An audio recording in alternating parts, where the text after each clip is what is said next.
Hello everybody, welcome to another episode of EricksonTV. Curtis here with Lauren. Hello Lauren. Hello Curtis. Hey everybody. Hey Lauren, this idea was inspired by a recent phone call a client of ours got, supposedly or allegedly from the IRS. Allegedly from the IRS? Yes. That doesn't sound good.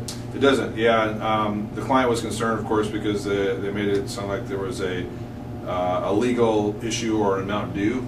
And the client was confident that they did not owe any money. Right.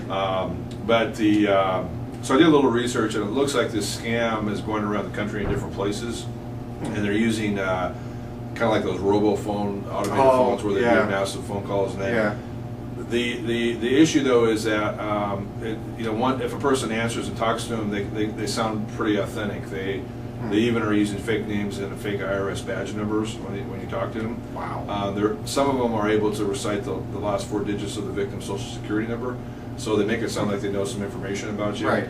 And they will spoof with the IRS toll-free number on caller ID to make it look like it's coming from the IRS. So pretty sophisticated.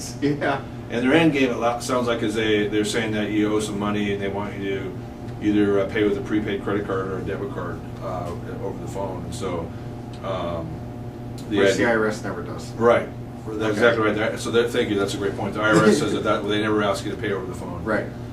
Number 2 is the IRS generally will always contact in advance by mail. By mail, yes. Very rarely will the IRS ever call on the phone unless there's a collection issue that's been stated with intent to levy many times before. And then but if you do owe tax and you get one of these calls, the smartest thing to do is hang up and call the IRS toll-free number back, which we can provide if you need that to verify with the IRS directly. There's another version of the scam that I heard earlier this year was there's an IRS email that goes around, and that they kind of use the same kind of technique to try to make it look like you owe a lot of tax debt or something like that. And it's very official. It's from the Department of Treasury and all that. But the point is the IRS clearly never emails you. Yeah, exactly. So, what's your takeaway from this?